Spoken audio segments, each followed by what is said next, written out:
The Monster, this brilliant creature horror movie, is an underloved, low-budget gem. The Monster is a 2016 creature feature film that showcases a double-layered meaning of monster hidden in it. Bryan Bertino wrote and directed the film, which stars Zoe Kazan and Ballentine. The film follows Kathy, played by Zoe Kazan, and her daughter Lizzy, played by Ballentine, as they travel to her father's house to swap custody. On their way, they find themselves stuck on a country road late at night, pursued by a nefarious entity, our physiological monster.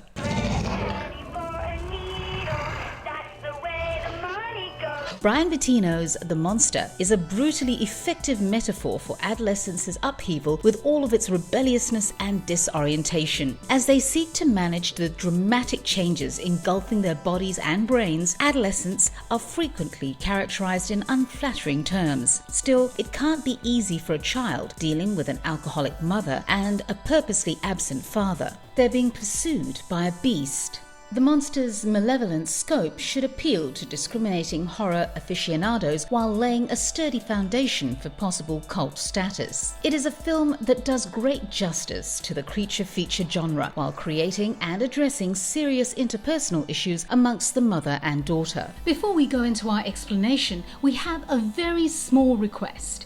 If you like our content, please support us by subscribing to our channel. This is a small click for you, but for us, it means a lot. Thank you. Let's begin.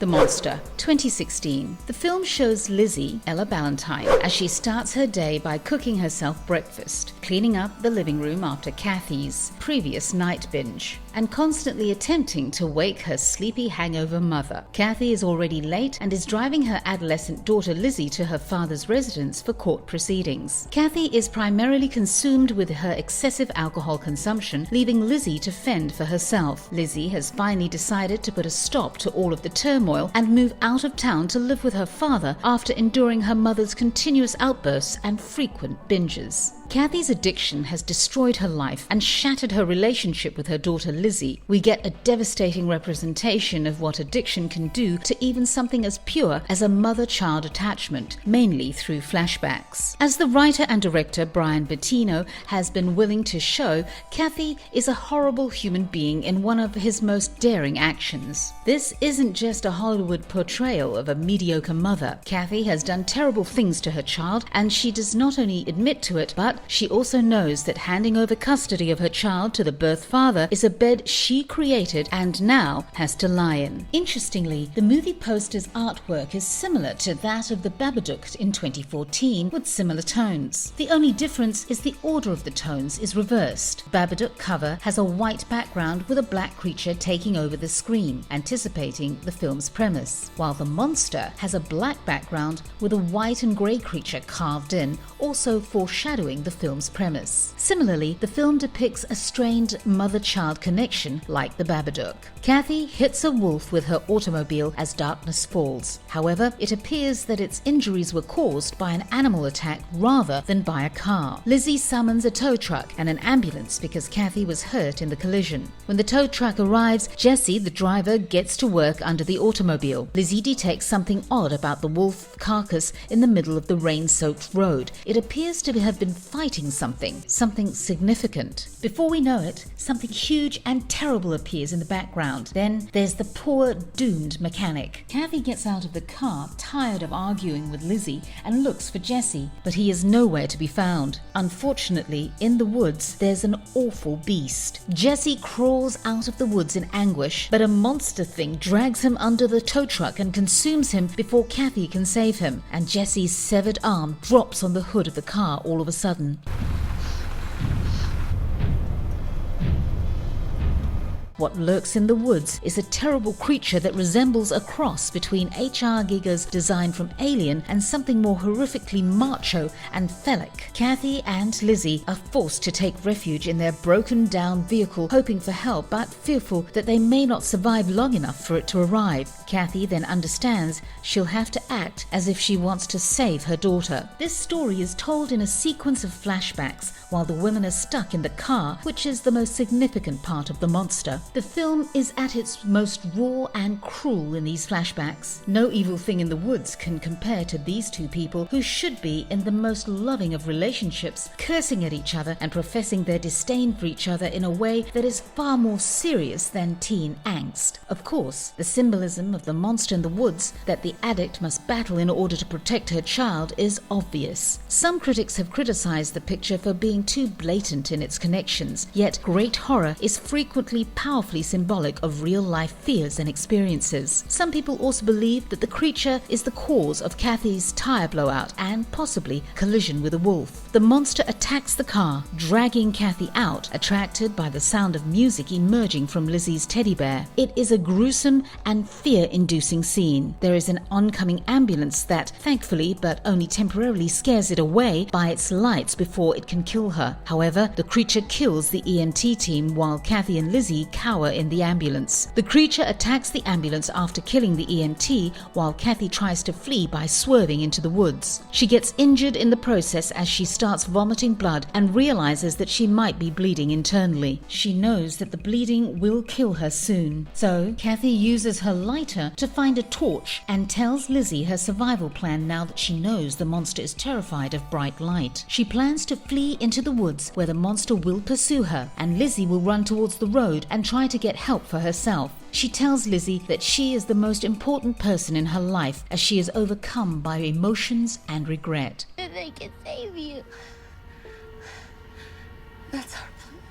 Kathy permits herself to be assaulted by the creature because she believes Lizzy is rushing towards the road to save herself. But Lizzy, who has refused to leave, hits it with a hammer and uses the flashlight to chase the creature away. Lizzy realizes her mother is dead and takes an ambulance spray can and her mother's lighter to set the monster on fire. The makeshift flamethrower works really well as she kills it using that. She then beats the creature with a massive stick after a final twitch from it because one can never be too sure with monsters. Lizzy recalls Kathy had apologized and predicted that Lizzy would grow up to be a better person than she was after a particularly unpleasant alcohol-fueled episode. Lizzy emerges from through the trees just as the sun rises. The movie ends with a sense of optimism and hope despite all that has happened in Lizzy's life so far. I think that the final moments with her mother might help her soothe the wounds caused by Kathy, at least a little. Kazan and Ballentine are excellent when given far more complex characters to work with than the typical genre, each eager to delve into how interpersonal struggle has left this team not just victims but impatient, unforgiving and often nasty towards one another. Their core link is shown in a crisis, yet it is handled without emotion. Elizabeth Moss was initially selected to play the role of Kathy, but I think that Kazan is a better fit for the role and the chemistry between the two works out better on screen. The fact that Kazan's acting portrays the truth of Kathy's struggle is one of the reasons why The Monster works. She portrays a mother who is struggling for her child's and her own life. In the way it never betrays the truth of her predicament, it's a dedicated, courageous performance. It's not Kazan's usual style, but it's a fantastic performance.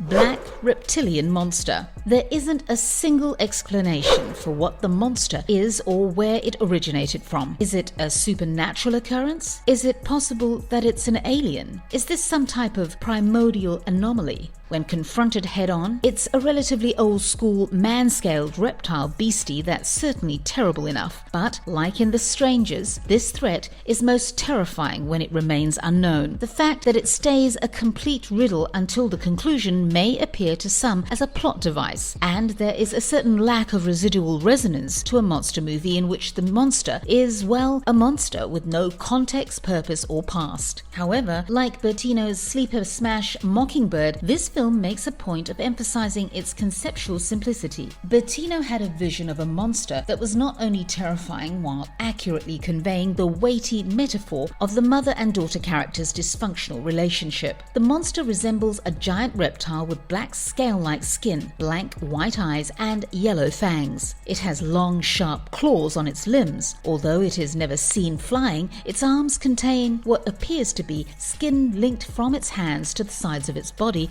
similar to that of bat's wings. The monster allowed the ADI team to get their teeth into the mechanics by relying more on practical creature effects and puppetry. ADI was given complete creative control over the scary figure, allowing him to concentrate solely on the monster's mechanical requirements. The performer's human profile was attempted to be hidden inside the suit, and as Gillis noted, we were able to disguise it not by being ghostly but more beastly. An articulated servo head, eye movements, cheek and brow articulations, and a servo-articulated head were operated by the crew just out of frame. At the same time, the performer worked his torso and arms. The movie shines when the actual monster is the focal point. The horror is palpable. This monster is capable of unspeakable deeds. The monster's tar-black look, which resembles that of a bird, can be unnerving at times. Bertino does an excellent job of avoiding too much display of the creature. For the most part, he is kept in the shadows, which helps because the beast doesn't like light. Yet another metaphor about bringing up your personal demons to the light. We get it. We never get a decent look at the creature until the final confrontation. The monster is a vicious and destructive beast that kills both humans and animals for no apparent cause, as evidenced by its massive measures to ensure Kathy and Lizzy are unable to flee. It tears its prey to bits the moment its fangs burrow into their flesh and refuse to let it go. It can only be stopped if someone intervenes or if it is exposed to bright light, which it dislikes. It is also revealed to be sadistic. Like when it trapped Lizzy at the end of the film, instead of attacking her right away, it sits and waits for her to respond first, implying that it enjoys killing fearful and unsuspecting prey.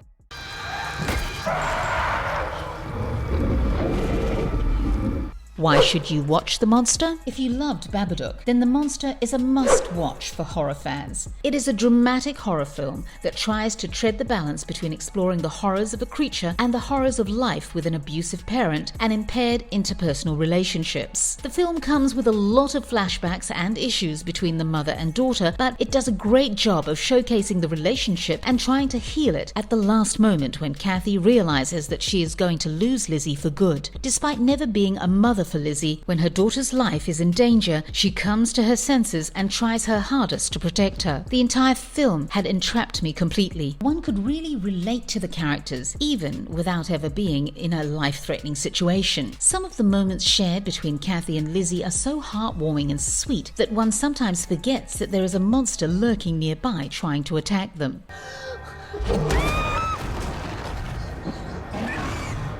Horror films with a mother and child interaction have long been popular, but they've seen a comeback in recent years. The Monster does a great job of showing the horrors of creatures and bad relationships. The Monster looks at the grief on both sides of a mother-daughter relationship, examining the ways in which two people can intentionally and accidentally injure each other. It has an eerie atmosphere to it, and watching it may be rather unpleasant for some. Those who can handle these kinds of situations would love this movie. And if you liked our content, don't forget to leave a like and subscribe to us if you haven't already done so. Have a good one and be safe. Thanks everyone. Come on!